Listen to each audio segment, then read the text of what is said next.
Hello, my name's Gavin. This is Genre Books. If you were to look in a dictionary of phrase for a kid in a candy store, you will find a picture of me. That's Hay-On-Wye. Hay-On-Wye is the world's first book town, and I was on a bit of a quest. Like every quest, it starts with a map. It's a very small town, but there are a lot of bookshops.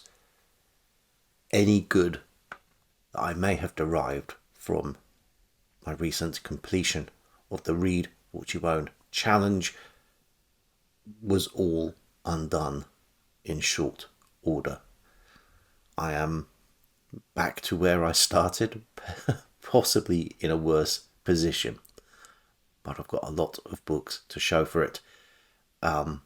More, I think, could be done in one book haul video. So this is the first of some book haul videos. I didn't really know in which order to present these books. I have decided that what I'm going to do is show you what I got in each shop. And I think I bought something in most shops. The first was Clock Tower Books, and the first book I know very little about. It's Corgi, it's Sidney Hobson Courtier, and it's called Softly Dust the Corpse. It's from 1961. So let's just read the blurb. You wouldn't think of sand as a murder weapon, but stuffed into a victim's mouth and nose until cheeks and nostrils are swollen into a horrible caricature of human features, sand can kill by suffocation in a matter of moments. And there was plenty of sand in the little Australian settlement of Tyson's Bend, enough for a murderer with a liking for an unusual method of killing.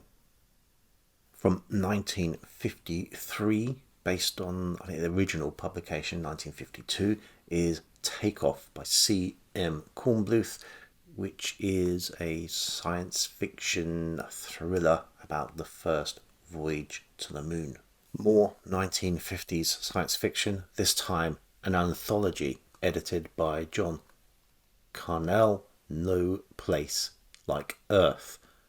Now this has stories from Arthur C. Clarke, John Wyndham, William F. Temple, and John Benyon, who is also John Wyndham, and John Christopher, Ian Williamson, and J.T. McIntosh.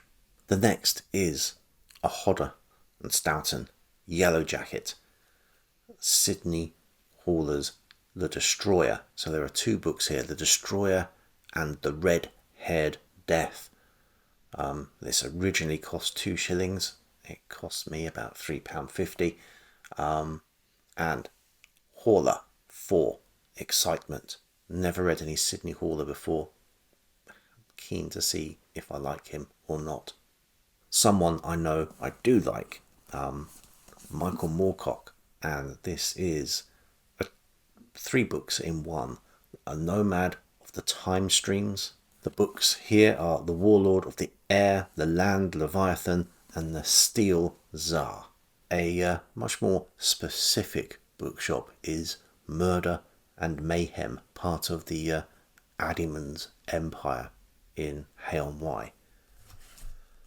Their books can be a bit more pricey, but I did manage to find some things which, if not bargains, at least represented good value. Now, I've not read any Nero Wolfe before from Rex Stout, but he has been recommended to me. So I'm going to dip my toe here and start with The League of Frightened Men. From Fawcett Crest, the first paperback edition of The Stepford Wives from Ira Levin. And from Frederick Muller, a gold medal book from 1962, Frederick Brown and Madball. A carnival you'll remember more vividly than any you've attended, so says Anthony Boucher in his New York Times book review. In Hay-On-Wye there are 2 honesty bookshops. There used to be just the one, and this is the two books I got from that original Honesty Bookshop. These are books pretty much left open to the elements in the grounds of Hay Castle. £2 each, so the price has gone up since I started going to Hay-On-Wye, but I still managed to get two books which are not too bad condition, and ones I'll be happy to get to read. There's Richard Doyle's Deluge. Now, I've read a book called Deluge very recently, so I think I just wanted to see another take on the same idea. The other book from the Honesty Bookshop has a bit of a confusing story, but an enjoyable one. Arthur Hailey, one of the two named authors here, wrote a script which he was hoping to get turned into a movie. He couldn't get it turned into a movie. However, the script was novelised and turned into Flight into Danger. This was written by John Castle, which is why we have both authors' names on the jacket. The novelisation was then turned into a film. So a new script was written, and the film was released as 0 Hour, which was a B-movie at best. However, Arthur Hailey went on to write Airport, which spawned a film and the beginning of a film franchise. Disaster movies in the air. Airport was then satirised in the comedy Airplane. The comedy Airplane used the script from 0 Hour as its basis. So Arthur Hailey indirectly ends up parodying himself. I'm interested to read the book. I don't know I'm going to be able to get through it without laughing, even though this is not pitched as a comedy. I am pretty sure I'm going to get through French Symbolist Poetry without laughing, though. So I got this from the Poetry Bookshop, oddly enough, a bookshop devoted entirely to poetry. So included here, Gérard de Nerval, Charles Baudelaire, Paul Verlaine, Tristan Corbière, Stephen Mallarmé, Arthur Rimbaud, Jules Laforge, and Paul Valéry. Should be some enjoyable moments, hopefully, here. Hay-On-Wye does have a few charity shops, one of which is a full-on charity bookshop, but they also have an Oxfam, which is just your run-of-the-mill charity shop with a couple of shelves of books. So obviously I had to have a look. We did get a couple of books between us there. The one I got was The Good Earth by Pearl S. Buck, which I have wanted to read for some time. I think this book won the Pulitzer back in 1930, 1931, something around then. So this is Washington Square Press, proper big old trade paperback size, and yeah, I will look forward to that. Hay-On-Wye is a town full of second-hand bookshops. Some sell some new books as well, but there are only a couple of shops that specialise in brand new books, and only one I can think of that has books and nothing else. That is North Books, and I did get something from North Books. From the Abyss, Weird Fiction, 1907 to 1945, from D.K. Broster. I had not heard of D.K. Broster before. She was a historical novelist, but also dabbled in weird fiction. So I'm going to see if I like this. This is from Handheld Press and one maybe for later this year when things start to turn spooky once again. By the river, pretty much under a bridge, there is a nice secluded little outdoor cafe called the Bean Pod, something like that. But there is an adjacent cellar full of books. Not quite an honesty bookshop, but you do have to, once you've found your books, go and pay with cash only at the little kiosk which distributes the coffee. And I got just the one book from there, although there was quite a good selection, much better than I thought there would be. But I'm very happy with the one I did get. I've been wanting to read this for a while. Giuseppe the Lampedusa, The Leopard. One of the mainstays of Hay-On-Wye is Adimmens. Now, Adimmens owns the bookshop Adimmens. It also owns the bookshop Adimmens Annex, which coincidentally is the bookshop we, for the week, lived on top of, and the bookshop you have to exit through to get out of the flat we were staying in. They also own Murder and Mayhem, which is just across the road from Adimmens. But the main Adimmens shop is where I got this next stack of books. It has a dedicated science fiction and fantasy area. It also has dedicated areas for all sorts of stuff. There's a mix of old and new books here.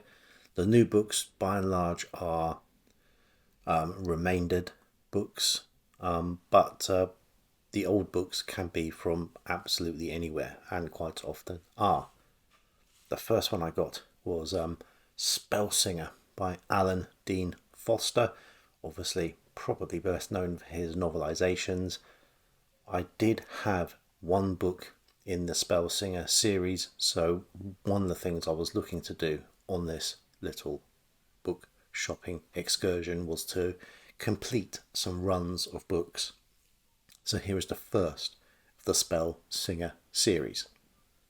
I broke a rule with the next book because I already own this one. I carried around with me a list of all the books I have so that I didn't do this, but I couldn't resist this cover for two reasons. Firstly, my version of Doomsday Morning is a modern, it's a Golden Age masterworks at a glance. Looks lovely, but it can't compare with this kind of cover and artwork.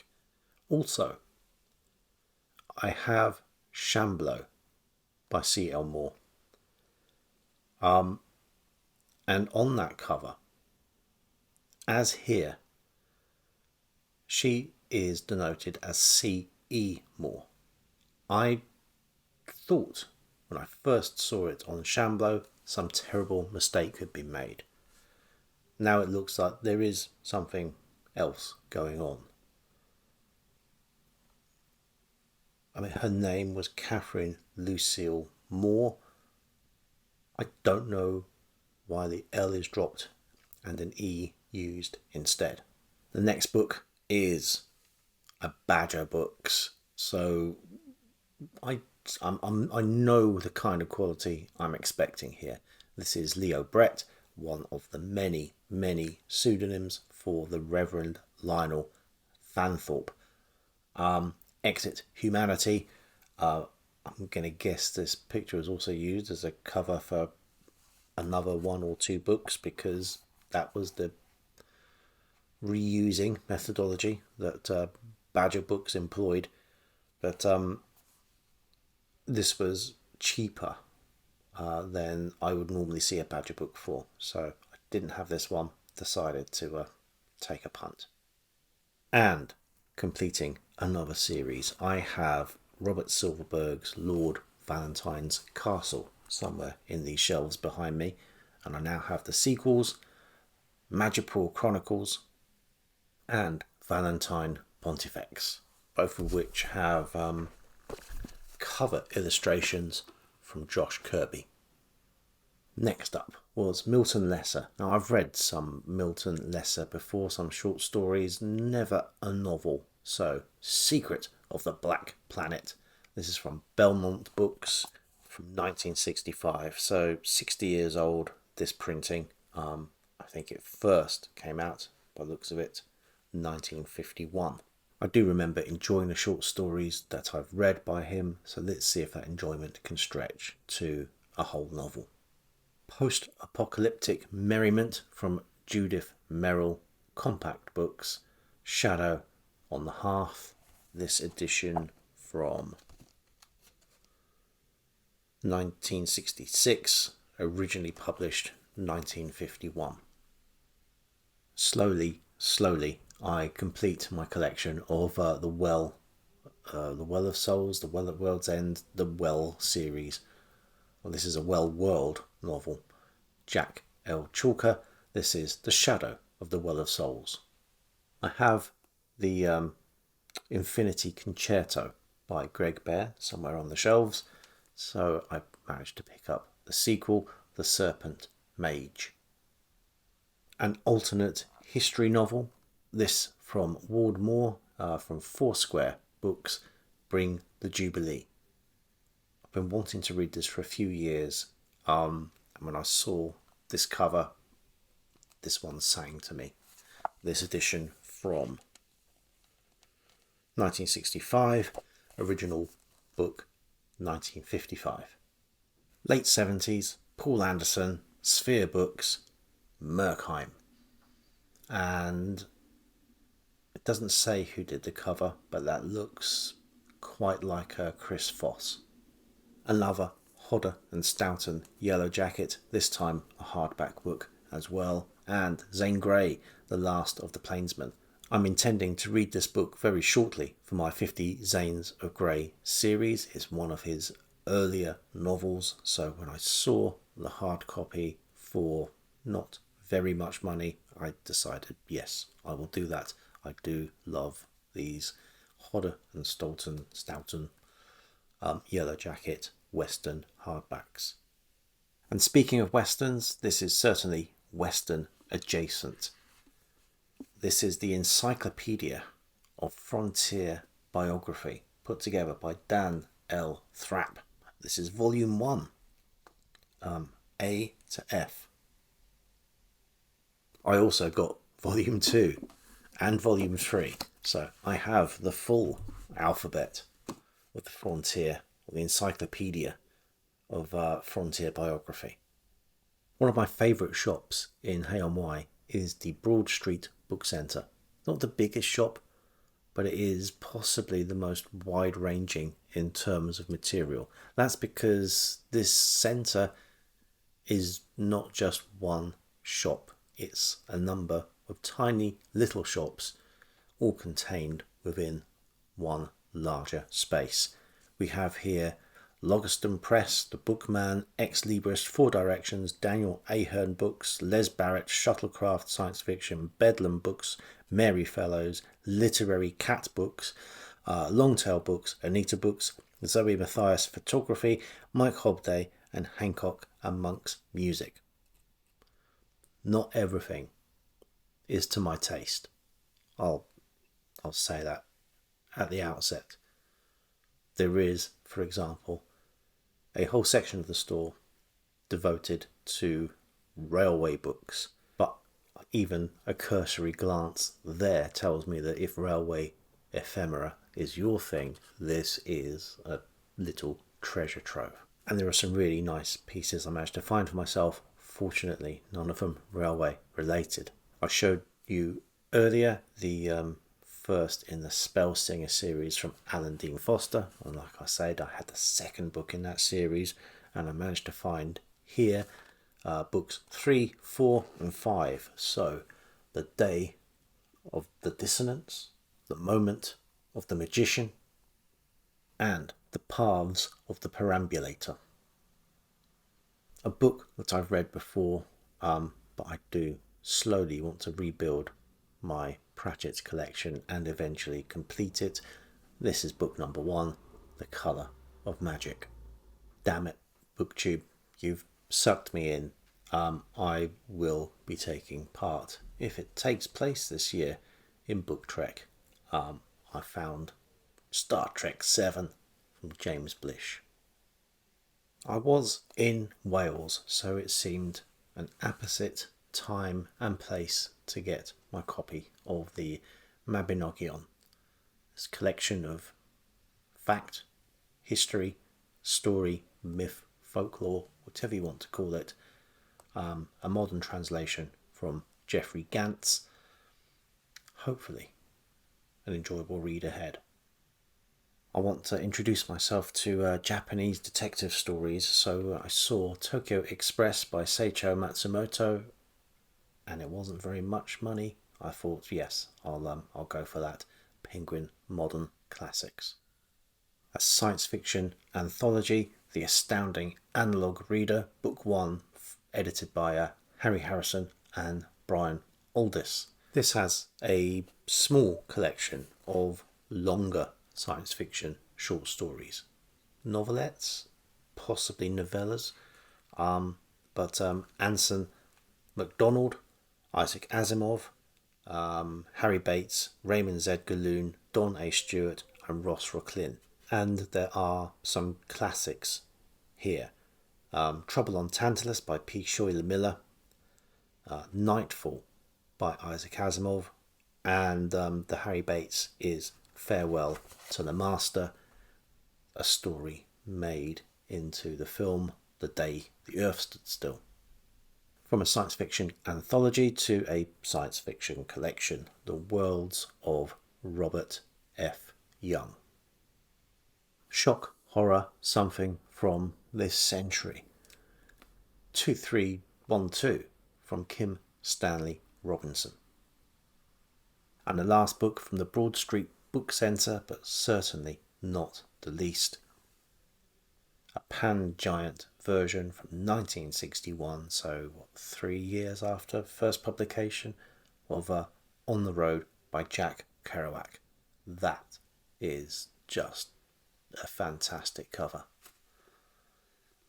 Not the best condition of any paperback I've bought, but I'm not the cheapest paperback I've ever bought either. I sort of saw this, made a note, went away, had a think, do I really want it? Decided yes I did, went back and bought it.